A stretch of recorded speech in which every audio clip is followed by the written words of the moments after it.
Hey, what's up, everybody? Welcome into the show. All right, guys, my second live stream of the season. It is so good to be here and live streaming with you guys. I am probably going to turn this fan off behind me, so bear with me for a second.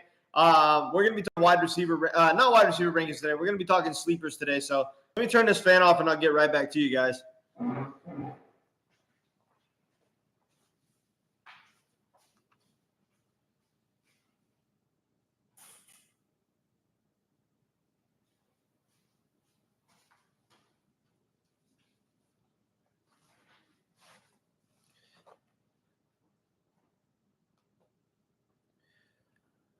So basically, we're going to be talking sleepers today.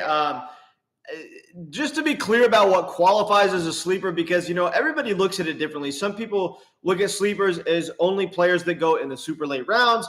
Some people look at sleepers as people who go in like the middle rounds.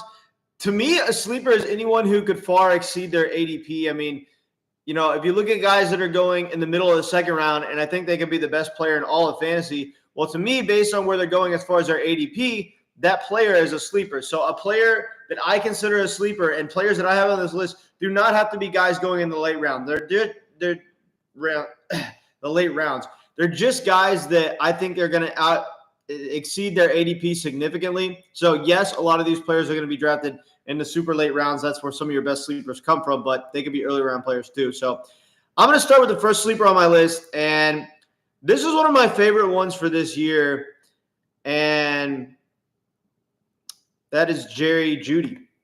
Now, I've been talking about this all off season. This guy might be my favorite sleeper in the draft. He might be the overall best draft value in the entire draft. I mean, this is a guy who, he's a first-round prospect. There was a time where people thought he was going to go ahead of CeeDee Lamb in the NFL draft. I mean, this dude, we know what kind of route runner he is. We know what kind of player he is. He's got the explosiveness to make big plays. We saw it last year. He absolutely dominated with Jameis Winston. And when Jameis Winston was his quarterback, that late season stretch, Jerry Jeudy was pretty much the best wide receiver in fantasy. The fantasy totals weren't as good for the year as they could have been because he started the year with Deshaun Watson. Deshaun Watson's obviously fallen off. So with that being said, the dude still ended up with over 1,200 receiving yards. Displayed a massive weekly ceiling, which is obviously good for best ball. And yeah, I mean, we're going to be wanting to draft Jerry Jeudy as much as possible. To me, him going off the board in the 5th, 6th, sometimes even 7th round of drafts is absolutely mind-blowing to me. And depending on what kind of format you're playing in, he could go somewhere in rounds 5, 6, or 7. So to me, this is one of the biggest sleepers in the draft. The combination of his route running abilities, and we're going to have a gunslinging quarterback in Joe Flacco or maybe Shedeur Sanders. I think Jerry Jeudy is going to have an absolutely awesome season. So we're going to be wanting to draft him as much as possible. Next sleeper on my list is going to be Calvin Ridley. Now, if you look at this dude's statistics from last season, the air yardage was incredible. He was the number one player in all of fantasy last year, actually, as far as air yards are concerned, which air yards are obviously, just how many yards a receiver gets in the air, whether he catches a pass or not. He led the league in air yards. Guess what happened last time he led the league in air yards? In 2020.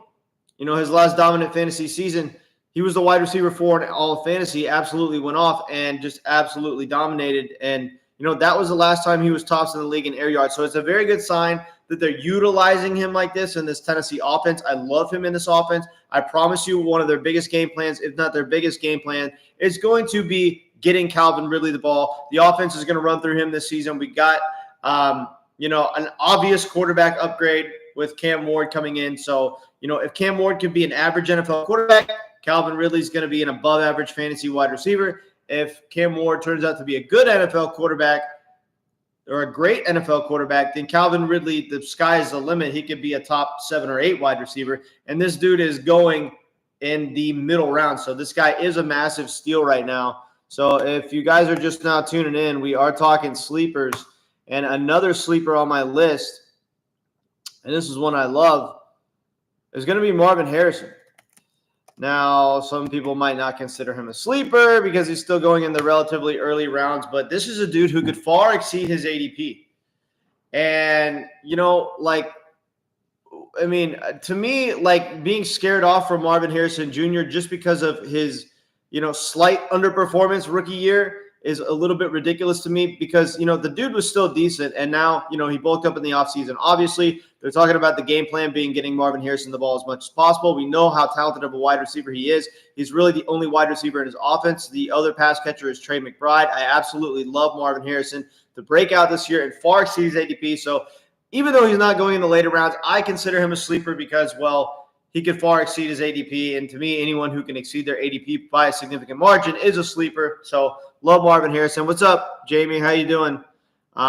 Good to have you in on the show. We're talking sleepers today. If anybody who comes in, if you agree or disagree on my sleepers or have other sleepers that you want to talk about, post them and let me know who they are, and I'll tell you my honest opinion on them. I'm not going to agree with everything that people say. I'm literally going to give you my honest feedback on every player you post on here. So if you have sleepers or questions about sleepers or, players that you think might be sleepers, go ahead and, post them on here and I'll give you my opinion on them. So the next sleeper, thank you, man. Appreciate it, Jamie. Yeah. So, I'm going to keep going here. And basically, I'm going to get into like some of my late round guys. And this is an interesting one. And it's a player that I've been thinking about a lot this offseason. And it's Tua Tagovailoa.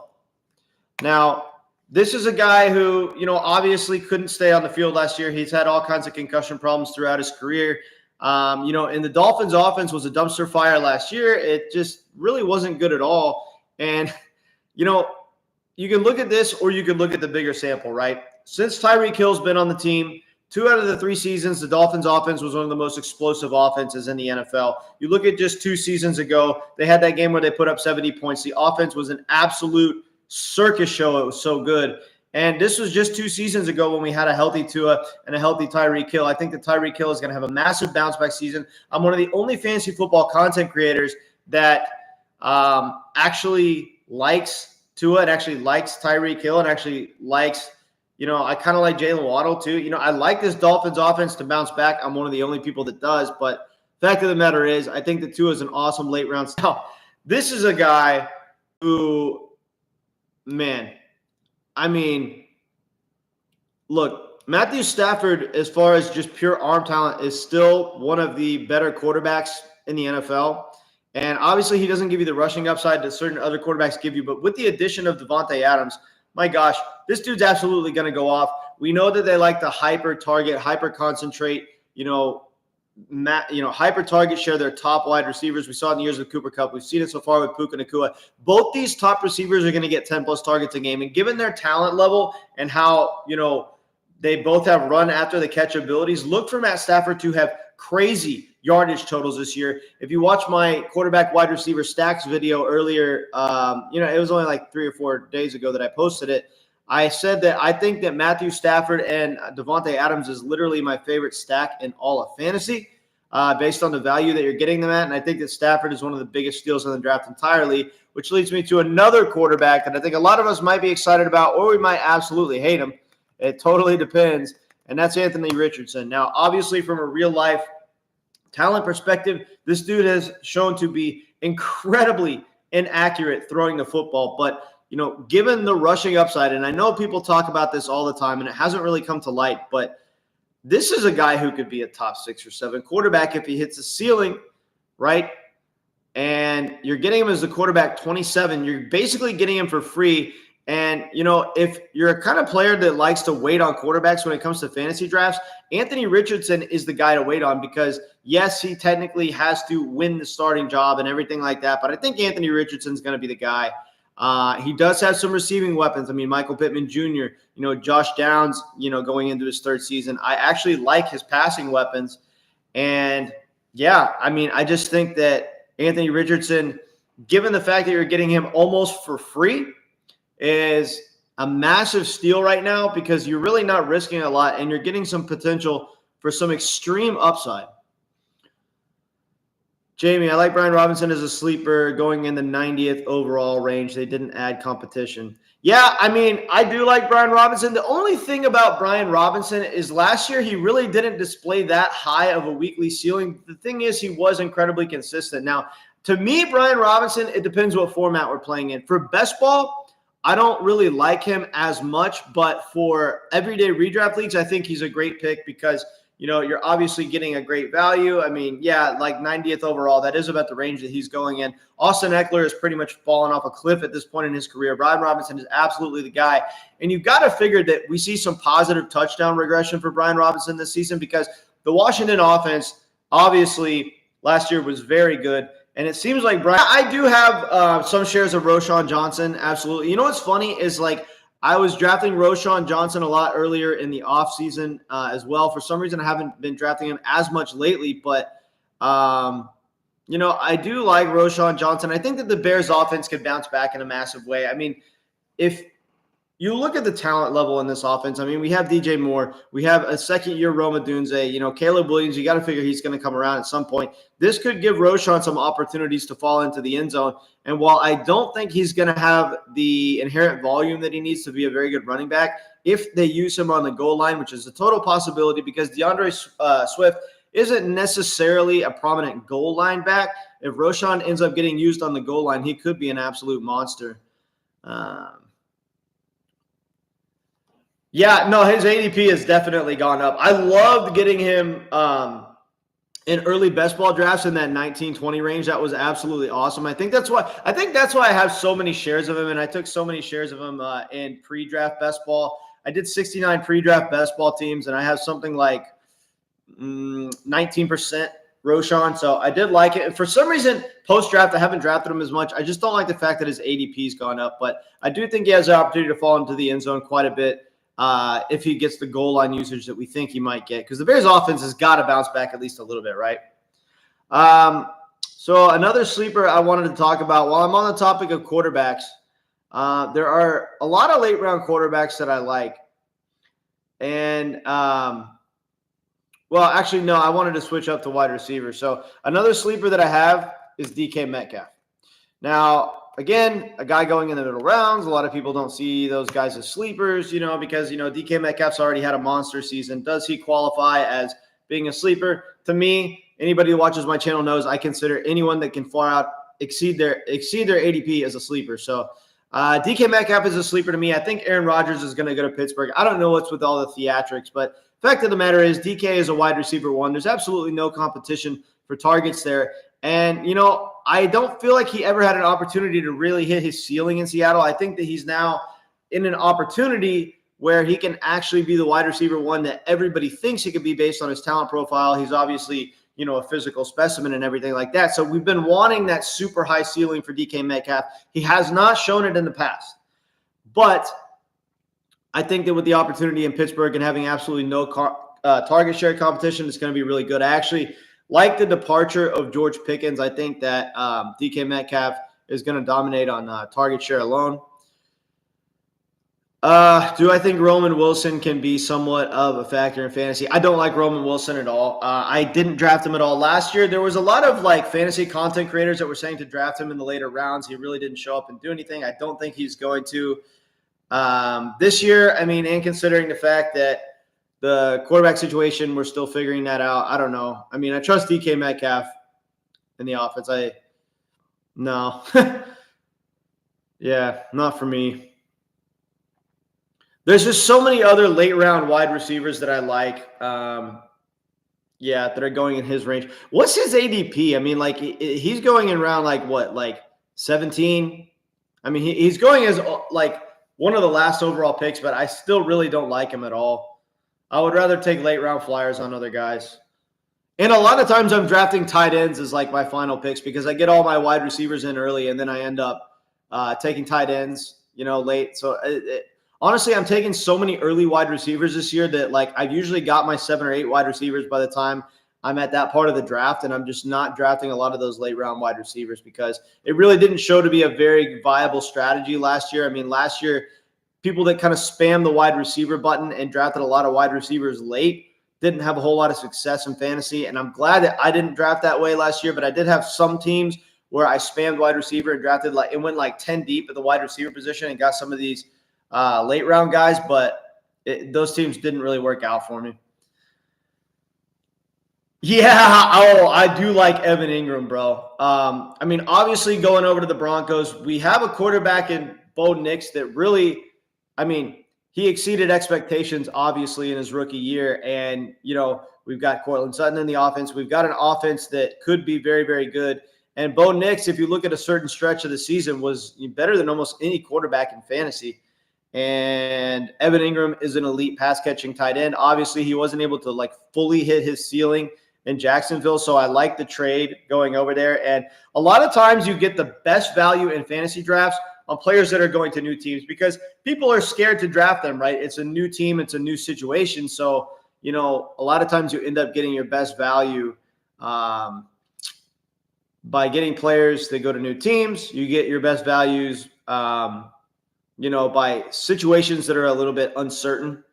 And to me, Evan Ingram, while some people might be uncertain because he's in a new offense, I think it's a massive upgrade going over to Denver because that offense is clicking on all cylinders, and Bo Nix is going to feed Evan Ingram. So, yeah, I like him. DK Metcalf. So I'm kind of going a cappella here. I actually don't have my sleepers written down. I'm kind of just, I planned on going here and just kind of talking some ball and, kind of going back and forth with you guys. And I am just kind of going off the dome as far as my sleepers here. But, I'm pretty familiar with who they are because I've taken them in a lot of my fantasy drafts. So, so another sleeper I have is Matthew Golden. Now, this is a guy to me who, when in doubt, draft speed, right? The dude runs a 4.29 40. He's maybe slightly undersized at 5'11", but the dude is fast as lightning. You got to figure that this Packers wide receiver room starts to clear out some space. I honestly believe that Romeo Doubs and Christian Watson are going to depart the team in some way this offseason. I mean, can the Packers really stick around with, these 5 wide receivers? No, they've got to create some space in their wide receiver room. This is the most loaded wide receiver room in the NFL as far as just depth. They have 5 viable, fantasy options, and it's just too much, right? They need to become at least a little bit more top heavy and try to hyper focus on 1 or 2 wide receivers. I think it's going to be Matthew Golden and Jayden Reed. I mean, I don't see any reason why it wouldn't be. So, Christian Watson's going to be hard to trade because of all the injuries, but he might straight up get cut. And I think that Romeo Doubs is going to get traded. So I think that by the time the season comes around, it's going to be a lot more obvious that it's going to be all about Jayden Reed and Matthew Golden. I think Matthew Golden could easily and probably will be the number 1 wide receiver in this offense. Obviously, the draft capital is there. He got drafted, high enough in the NFL draft to be a player that totally breaks out in season 1. And I do like Jordan Love and the overall efficiency of the offense.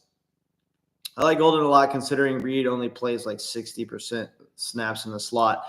Yeah, and Matthew Golden's obviously, he's got that field stretching ability, so he could get open downfield and make big plays downfield for you as well. So, I like the deep ball potential there. So I think there's some big plays in order. Is he a little bit undersized, and will this cause him to get less red zone targets than a lot of other receivers? Yeah, but I think that the scoring opportunities are going to be so plentiful in this offense. I don't think it's going to matter. The addition of Josh Jacobs has helped them move the ball so much. They kind of dominate with the run game now that they picked up Josh Jacobs, and, he was an absolute beast last year. They could have done the same damn thing with Aaron Jones, but they would never cut Aaron Jones loose. But that's a totally different story. The point is Josh Jacobs helps this offense be efficient.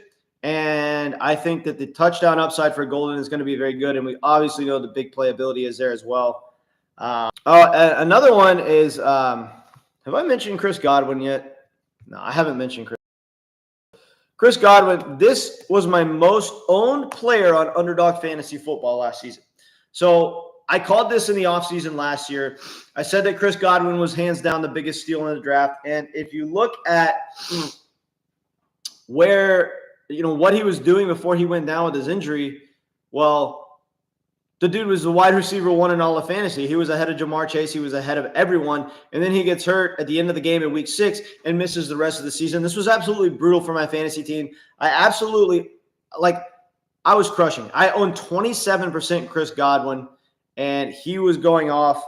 And whenever he, missed the rest of the season with an injury, it totally screwed me. But I'm looking at things the same thing this year. Obviously, they drafted Emeka Egbuka, right? But, is he really going to come in and make an immediate impact? I don't think so. I think that Emeka Egbuka is going to see 4 targets a game to start off. Maybe he becomes more of a monster late in the season. But look, Chris Godwin and Mike Evans are still going to run this offense, and Mike Evans has to fall off at some point. I know it seems like he's never going to fall off because he just seems to be this ageless wide receiver that is just going to dominate until he's 49 years old, right? But obviously, Father Time hits you hard, and he's got to fall off at some point. Chris Godwin being the 3 years younger wide receiver, I think he's going to absolutely go off this season. This was a big reason, and my thought process for drafting him last season was that, hey, Chris Godwin's still 27, Mike Evans turning 30, let's go with the younger wide receiver. Chris Godwin is going to be playing out of the slot more, just like he was last season, and we knew going into the season the fact that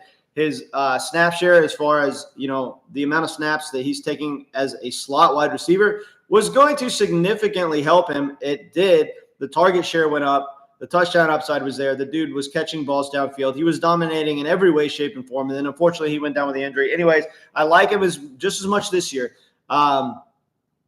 Even with the added Emeka Egbuka, I think that Chris Godwin is going to dominate. So, Chris Godwin to the moon. And, he's an awesome value in drafts right now. So another sleeper for me, I had another quarterback. Oh, y'all are going to laugh at this one. But hold on, let me answer Jamie's question real quick. Do you think Josh Downs is a sleeper? I'd say yes with Daniel Jones at quarterback, hyper targeting him, but not a fan with Richardson. Well, that's the thing about Anthony Richardson is like stacking him at wide receiver with, any wide receiver is like kind of just stacking just to stack because, Anthony Richardson is mainly going to dominate with his rushing upside. He's got an incredibly inaccurate passing arm. I do like him better with Daniel Jones than I do with Josh Downs. It's just that, I would say that I'm not big on Josh Downs. I'm not going out of my way to draft him, but I do like his value because if you look at where he's going on draft boards, he's going right around where Michael Pittman is going. I think he has a little bit more upside than Michael Pittman. And if you look at the fall off after Michael Pittman in underdog drafts, there's not a whole lot of really good wide receivers after that. Michael Pittman is kind of like that final wide receiver that can get you a ton of fantasy points before there's a massive fall off and tier break at the position. And Josh Downs is right there with him. So I do like Josh Downs based on his value. He's one of the last wide receivers going that actually has a high ceiling. And I do agree that I like him a lot better with Daniel Jones than than Anthony Richardson, but I'm not necessarily going out of my way to draft him. I think I have something like a 9 or 10% market share, which is slightly above average on Josh Downs.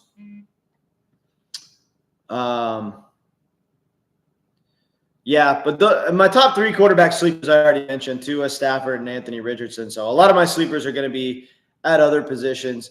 Let's talk super late round guys, guys that we're taking a flyer on in the very last round. I like Tyler Conklin.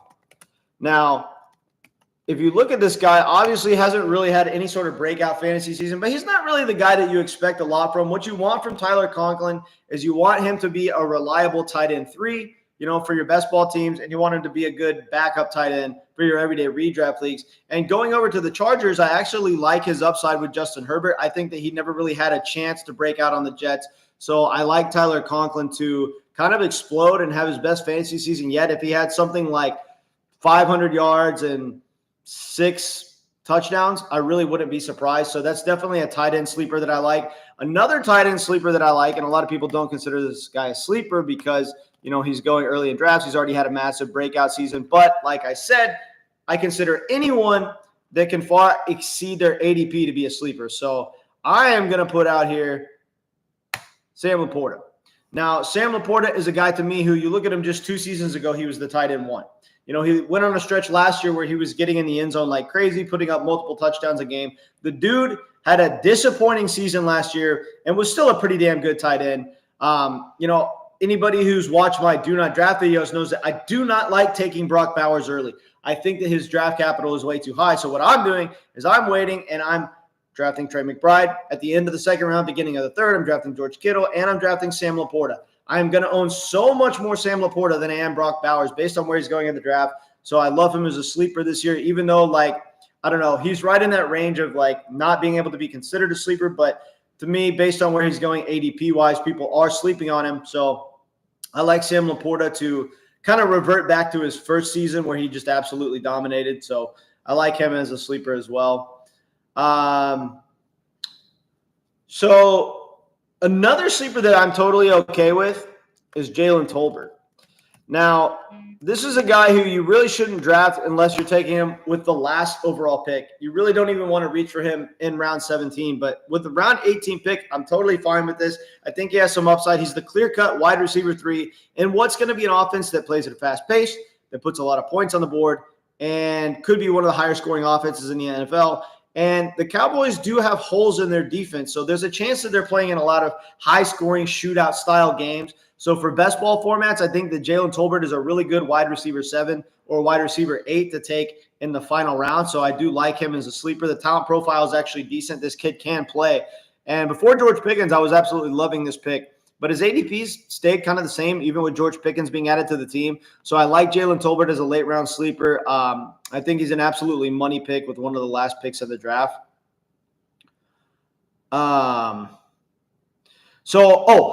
I wanted to add some handcuff running backs to my sleepers list because this is obviously incredibly important to winning in best ball because we know that running backs aren't going to stay healthy. And if you look at last season, we had an abnormal amount of running backs actually stay healthy throughout the course of the season. So you got to figure we're going to have some injury regression, right? If that's even a thing. Like, you got to figure some of these running backs are going to get hurt this year. Running backs don't stay healthy like that. So I'm going to go ahead and give you all my list of like my favorite handcuffs / running backs that are going to absolutely go off when the guy in front of them gets hurt. First one's Isaac Guerendo. I mean, obviously, while I love Christian McCaffrey's ceiling, I mean, dude, Christian McCaffrey can't stay healthy. The dude is old. He's got chronic Achilles tendonitis. And, you know, if you look at the sample size from the last 6 seasons, the dude has only played like half his games. This dude is probably going to miss time. And it's very much because of the fact that he's been overused in his career. Now, is Isaac Guerendo going to come in and be a 1-for-1 replacement for Christian McCaffrey? Hell no. He doesn't have the same ceiling, but he is a very fast running back with big playability. And that's going to create not only big plays when Christian McCaffrey gets hurt, which he probably will, but touchdown upside. He's going to be playing in a very good offense. I love this handcuff. Off the top of my head, I think he's going in round, 13 of underdog drafts. This dude is a great handcuff to pick up in case Christian McCaffrey gets hurt in front of him. This is one of the biggest cheat codes to winning in best ball because, like, obviously you want to stack wide receivers early. And, you know, you could get these mid-round running backs and late-round running backs that end up becoming running back 1s when the guy in front of them gets hurt. So I like Isaac Guerendo. Yes, Jordan Mason's awesome. In fact, I was about to talk about him. Jordan Mason is one of the best handcuffs, if not the best handcuff in fantasy. I mean, here's the reason why. He's already going to be utilized even if Aaron Jones doesn't get hurt. They've already said that they're going to go ahead and use him on the goal line. You know, it makes sense, right? He's the bigger, more well-built back than Aaron Jones. They typically like to use bigger backs in goal line situations. So Jordan Mason is going to be stealing a ton of Aaron Jones's touchdowns right out of the gate. If you look at this dude's yards per carry efficiency in his career, his first year, he averaged 6 yards a carry. Last 2 years ago, 5.2 yards a carry. Last year, 5.2 yards a carry. This dude's an incredibly efficient running back. With that being said, Aaron Jones probably, I mean, let's be honest, I love the player, but he has such a high likelihood of getting hurt. If he does, Jordan Mason becomes more valuable than Aaron Jones is with Jordan Mason running behind him because there's going to be nobody else in the backfield. Jordan Mason is going to become an absolute workhorse. I can see this guy, if Aaron Jones gets hurt, being a top 5 running back in fantasy. A top 5 running back in fantasy if Aaron Jones gets hurt. In fact, out of every handcuff in fantasy, I think that Jordan Mason has the highest upside of any running back if the running back in front of him gets hurt. The highest upside, and he has pretty much the best standalone value already, considering the fact that he's going to get a ton of goal line opportunities in an offense that probably will still be very good, in my opinion. Heck, they're led by Justin Jefferson and Jordan Addison. Algier over Mason? Hell no, absolutely not. I'm taking Jordan Mason every time, mainly because of like what I just said. Like, he's already going to be utilized before, you know, I'm not wishing injury on Aaron Jones, but like before Aaron Jones, you know, gets hurt, Jordan Mason already has standalone value. And yes, Tyler Algier has crazy upside if Bijan gets hurt, but Bijan's young, he's strong, he's probably not going down. Aaron Jones has a much higher likelihood for injury, and Jordan Mason already has standalone value. Ray Davis, does he have any standalone value too? I think that Ray Davis is going to be utilized a little bit more in Buffalo's offense this year. I mean, how many times can freaking James Cook touch the ball?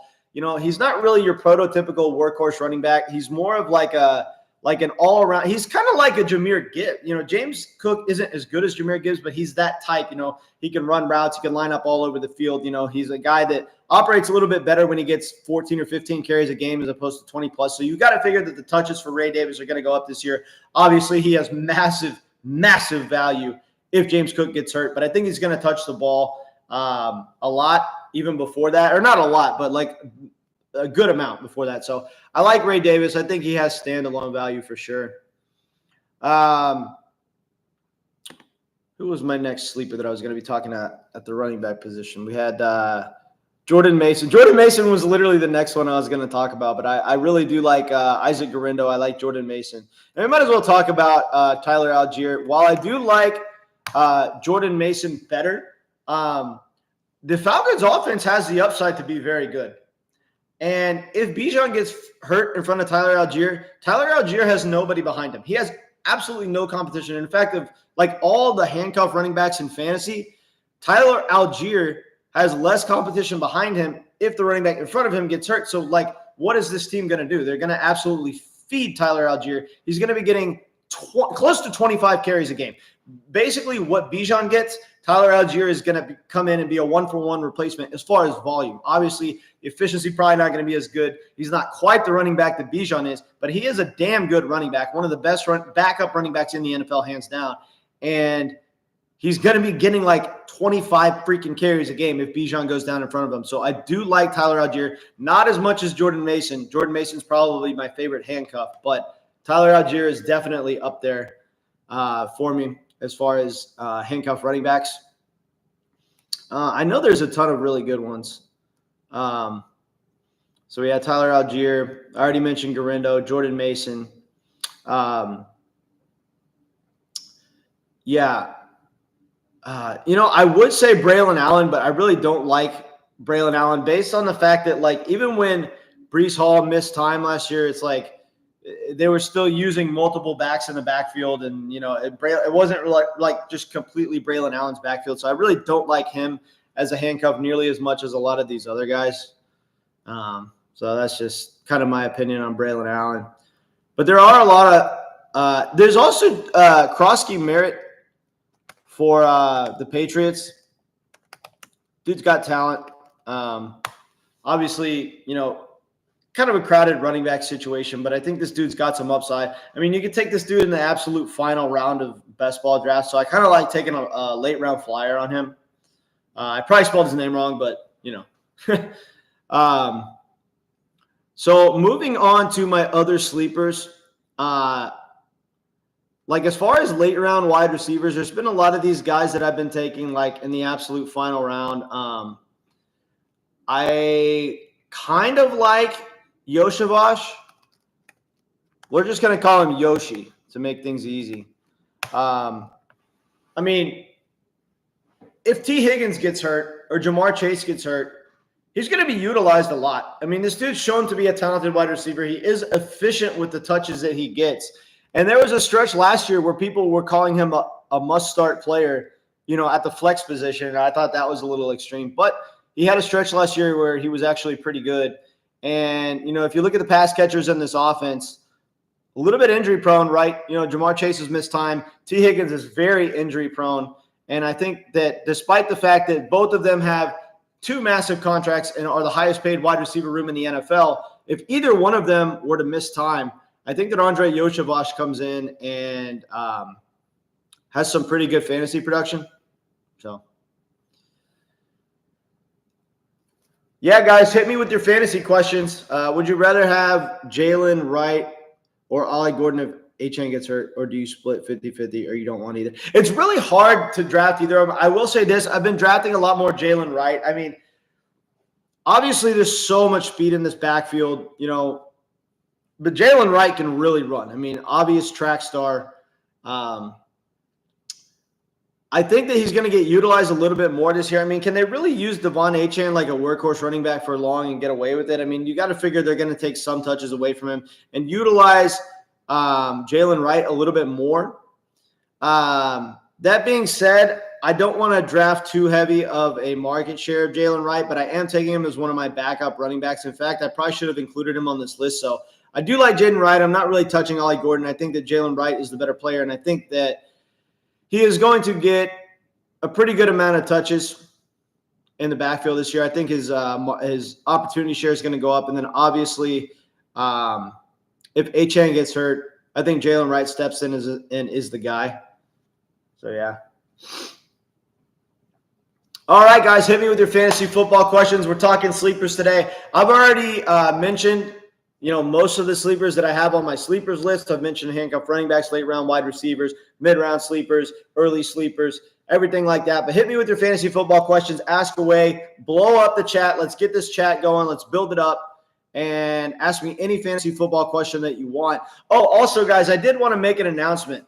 My rankings are up on my Patreon. So if you wanted to go over to my Patreon and check out my rankings, I literally just posted them today. I've also got my draft guide on there. I've got some really good stuff on there, and I'm selling this for so much cheaper than any other fantasy content creator. It's only $5 to join my Patreon. This also gives you access to our Patreon league, which is $800 for first. It's a 10-man PPR league.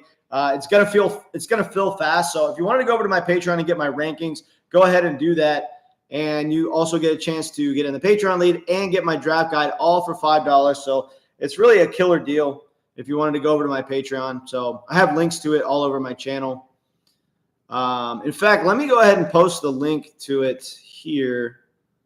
Go to it. Come on, computer.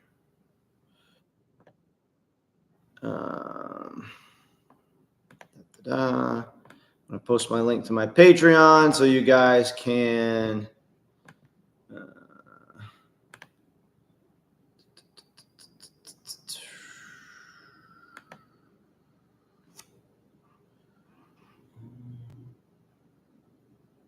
where did this go?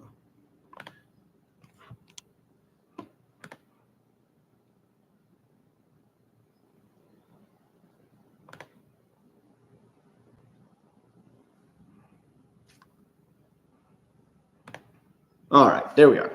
So posting my link to my Patreon is right here.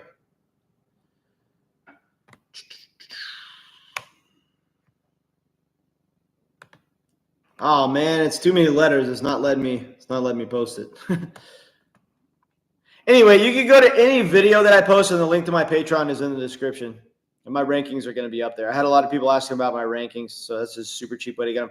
But guys, hit me with your sleepers. Let me know who your sleepers are, and let's bounce some ideas off each other.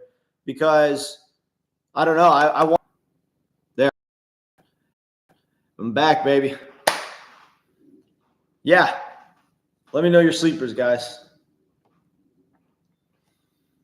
Let's blow up this chat room. I'm trying to get as many comments in here as I possibly can. So don't be shy and post as many questions as you possibly have.